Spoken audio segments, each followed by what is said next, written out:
সুদখোর বাটপার গেছে। এখন যে আরেকজন আসছে সে খাম্বা আর গ্রেনেড হামলাকারী। তাদের তো একটাই চেষ্টা কিভাবে আমাদের মারবে। তারপর আমি বাংলাদেশে যাব, কারণ মানুষের এত কষ্ট সহ্য হয় না। আমি গেলে যদি মানুষের কষ্ট একটু লাঘব হয় সেটা আমাকে চেষ্টা করতে হবে। আমি যাবো, সেই জন্য সিদ্ধান্ত নিয়েছি। এখন আমি সারা বাংলাদেশে কথা বলছি, প্রত্যেকটা ইউনিয়নের নেতাকর্মীর সাথে আমি কথা বলবো। এ পর্যন্ত 115টা আমি আলোচনা শেষ করেছি। 300 সিটে আসনে আমি কথা বলার পর আমি চলে যাব দেশে। যা থাকে কপালে, সে আল্লাহ বারবার আমাকে বাঁচিয়েছে, আল্লাহ সেটা রক্ষা করবে। তবে আমি কথা দিচ্ছি, ইনশাল্লাহ খোদা আমাকে বারবার বাঁচিয়েছে, এটা ঠিক। এবারও তাই। 30 থেকে 40 মিনিটের জন্য আমরা জীবনে বেঁচে গিয়েছিলাম, যে আমি জানতাম না যে আমাকে দেশ ছেড়ে আসতে হবে, কারণ আমি কখনো দেশ ছেড়ে আসতে চাইনি। যেখানে আমাকে বাধা দেওয়া সত্ত্বেও, মৃত্যু নিশ্চিত জেনেও আমি দেশে ফিরেছিলাম, সেই 81 সালে, আবার 2007 সালে। আমি এবারে কখনো চিন্তা করতে পারিনি যে আমাকে দেশ ছেড়ে আসতে হবে, কিন্তু যেভাবে হোক চলে এসেছি। কিন্তু বেঁচে যখন আছি, আমি আছি, সবকিছু হারিয়েছি, একটু স্মৃতি নিয়ে বেঁচেছিলাম, সেটাও শেষ। কিন্তু বাংলাদেশের জনগণ আছে, যে জনগণের জন্য আমার বাবা জীবন দিয়ে গেছেন, আমার মা জীবন দিয়ে গেছেন, আমার ভাইয়েরা জীবন দিয়ে গেছেন। আমার জীবন আমি কবুল করেছি আমার দেশের মানুষের জন্য, প্রয়োজনে তাদের জন্য জীবন দেব। কিন্তু তাদের ভাগ্য পরিবর্তন করব, এই দুঃশাসনের হাত থেকে মুক্ত করব, দেশকে আবার আমরা উন্নত সমৃদ্ধ করে মানুষের জীবনে শান্তি নিরাপত্তা আমরা নিশ্চিত করব। এটাই আমাদের প্রতিজ্ঞা। আজকেও যেমন প্রবাসে আমাকে সেই রিফিউজি হিসেবেই থাকতে হচ্ছে, কিন্তু আমি বিশ্বাস করি আমি ফিরে আসবো খুব তাড়াতাড়ি। কারণ দেশের মানুষের এই কষ্ট, এই দুঃশাসনের কবল থেকে দেশের মানুষকে মুক্ত করা, আজকে দেশের মানুষের যে অর্থনৈতিক কষ্ট, সেই কষ্ট দূর করা। তরুণ সমাজ আজকে কাজ পায় না, নারীদের উপর প্রতিনিয়ত অত্যাচার নির্যাতন চলছে, কিন্তু বিচার চাইতে পারে না। নারী শিশু বালিকা তারা ধর্ষিত হচ্ছে। আসলে বাংলাদেশটাই ধর্ষিত হচ্ছে, বাংলাদেশটাই আজকে একটা জঙ্গি সন্ত্রাসের রাজত্বে কায়েম হয়েছে।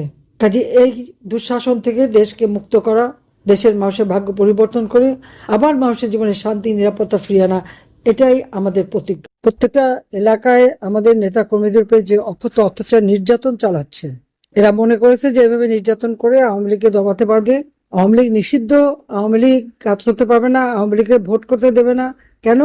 যে হারে সন্ত্রাসী কর্মকাণ্ড তারা চালাচ্ছে, আওয়ামী লীগের একটা তৃণমূলের নেতা কর্মীও রেহাই পাচ্ছে না। তাদের ঘর বাড়ি ভেঙে দেওয়া, দোকানপাট ব্যবসা প্রতিষ্ঠান নষ্ট করা, আগুন দিয়ে পুড়িয়ে দেওয়া, বাড়ির মা বোন ছেলে মেয়ে কাউকে তারা ছাড়ে না। গায়ে হাত তোলা, মারা, হত্যা করা, খুন প্রতিনিয়ত চলছে।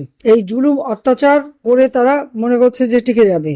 আন্দোলনের নামে যে সমস্ত হত্যা, খুন, অগ্নিসংযোগ, ধ্বংসযজ্ঞ চলছিল, এটা বিএনপির ওরাই করেছে, কিন্তু ওরা নিজেদের নামটা বলেনি। কাজে নাম লুকিয়ে এই সমস্ত অপকর্মের সাথে তারা জড়িত। একে একে তাদের সববার চেহারাটা বের হয়ে যাচ্ছে। আজকে একটা কথা আমি বলবো, যে আমাদের সকলকে ঐক্যবদ্ধ হতে হবে। যারা মাঠে ঘাটে কাজ করছে তাদের সবাইকে নিয়ে ঐক্যবদ্ধ হতে হবে। ইউনিয়নে 2 কমিটি থাকবে, সব কমিটি ভেঙে নতুন করে কমিটি করতে হবে। আর সেই সাথে এই উপজেলার কমিটিও এবং সহযোগী সংগঠন প্রত্যেকটা এলাকায় দেখতে হবে যে সংগঠনগুলি আছে কিনা, সেই সংগঠনগুলি করে দিতে হবে। যারা এখন মাঠে ঘাটে কাজ করে, জীবনের ঝুঁকি নেয়, যাদের বিরুদ্ধে মামলা মোকদ্দমা, তাদেরকে আজকে সামনে নিয়ে আসতে হবে। কারণ যাদের সাহস আছে, পরিস্থিতি মোকাবেলা করার যোগ্যতা রাখে, তাদেরকে দিয়ে কাজ করাতে হবে, সেভাবে সংগঠন করতে হবে। আজকে আমার অবাক লাগে যখন শুনি সেনাবাহিনী যে আমাদের আওয়ামী লীগ নেতা কর্মীর উপরে হামলা করে। কেন? যে রহমানের বলে যে জেলে ফাঁসি দিত আর ফায়ারিং স্কোয়াডে দিয়ে মারতো, সেটা ভুলে গেছে তারা, তাদের সেই ইতিহাস জানা নাই। একমাত্র আওয়ামী লীগ আসার পরে তো আমরা প্রত্যেকটা সেক্টর উন্নতি করেছি। শিক্ষা দীক্ষা, ট্রেনিং, বিদেশে কর্মসংস্থান, শান্তিরক্ষা মিশনে বাংলাদেশ 1 নম্বরে ছিল, এখন কোথায় আছে? এমনকি সে কঙ্গো থেকে আমাদের পুলিশ কন্টিনজেন্ট ফেরত পাঠিয়ে দিয়েছে বিভিন্ন জায়গায়, এখন তো সেখানে যাওয়ার সুযোগ পাচ্ছে না। দেশের ভাবমূর্তি আন্তর্জাতিক ভাবে নষ্ট করে দিয়েছে, যেটা ছিল উন্নয়নের রোল মডেল, আজকে আর সেটা নাই। আর লাশের তো অভাব নাই, গুম খুন হত্যা প্রতিনিয়ত।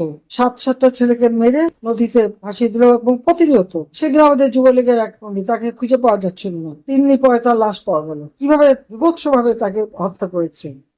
এমন কোনো দিন নাই দেশে 10টা থেকে 15-20টা হত্যাকাণ্ড না ঘটছে আর নারী ধর্ষণ, শিশু ধর্ষণ না হচ্ছে, কোনো পত্রিকা লেখে না। আজকে এইরকম একটা দুর্বিষহ অবস্থার মধ্যে দিয়ে দেশ যাচ্ছে। আমাদের সংগঠন আমরা আরো শক্তিশালী করব এই জন্য যে বাংলাদেশের জনগণ আজকে ঘরে ঘরে হাহাকার। একটা দিন মজুর যা কামাই করছে, একবেলা খেতে পারে না, পরিবারকে খাওয়াতে পারে না। আর আওয়ামী লীগ আমলে তিন বেলার খাবার কিনে আমিষ কিনেও তার হাতে টাকা থাকতো। এটা কৃষি শ্রমিক যেটা কামাই করতো তা দিয়েও আওয়ামী লীগ আমলে অন্তত 11-12 কিলো চাল কিনে চলতে পারতো। এখন তো সেটাও তো করার উপায় নাই। এখানে একটা কথা বলি সবাইকে, যারা এই আপনাদের বাড়ি ঘরে আগুন দিয়েছে, পুড়িয়েছে, ব্যবসা প্রতিষ্ঠান পুড়িয়েছে, প্রত্যেকের নাম ঠিকানা সবকিছু রেখে দিতে হবে। যারা লুটপাট করেছে, এই লুটের মাল কোথায় রেখেছে সেগুলি খোঁজ নিতে হবে, এবং যারা লুট করেছে লুটের মাল ফেরত দিতে হবে তাদের। আর তারা এটা যেন ভুলে না যায় যে সম্পদ তাদেরও আছে। একজনের উপর ঢিলটা মারলে পাটকেলটা খেতে হয়। কে বাঁচাবে? যাদের কথা নিয়ে এসেছে তারা আসবে না, এটা মাথায় রাখতে হবে। নিজেদের সর্বনাশ নিজেরা ডেকে নিয়ে আসছে। আমি 15 বছর 7 মাস ক্ষমতায়, আমরা তো কখনো এইভাবে জুলুম করিনি কারো উপরে। দল যে খুশি দল করবে করবে, আমরা মানুষকে যখন সহযোগিতা করেছি মানুষ হিসেবে করেছি। তো যাক, আমি এটুকু বলবো যে আজকের সময় এসে গেছে। হ্যাঁ, অতীতে যে কে কি করছে সেগুলি ভুলে যে এখন যারা মাঠে আছে কাজ করছে সবাইকে নিয়ে সংগঠনটাকে শক্তিশালী করতে হবে। সাধারণ মানুষ, কৃষক, শ্রমিক, দিনমজুর, রিক্সাওয়ালা, ভ্যানওয়ালা, গাড়িওয়ালা, সমস্ত সাধারণ মানুষরা আমাদের পাশে। ব্যবসায়ীরা, আমার সবাই দলমত নির্বিশেষে ব্যবসা করতে পেরেছে। আজকে চাঁদা দিতে দিতে তাদের নাবিশ্বাস উঠছে, সে বিএনপি করুক যেই করুক। বিএনপির এক নেতা চাঁদা দিতে অপারগতা জানানোর ফলে তাকে তো বিএনপির নেতারাই পাথর দিয়ে মেরে মেরে হত্যা করলো। কাজে এটাই হচ্ছে তাদের চরিত্র। আর রক কাটা, এ তো জামাতের কাজ, হাত কাটা, রক কাটা। এরা কোনো মানুষের কল্যাণ করতে পারে না, কল্যাণ করতে জানে না।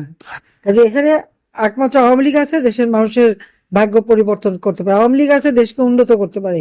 আওয়ামী লীগই এই দেশটাকে, জাতির পিতা বঙ্গবন্ধু শেখ মুজিব আওয়ামী লীগ সংগঠন নিয়ে দেশটাকে স্বাধীন করেছেন।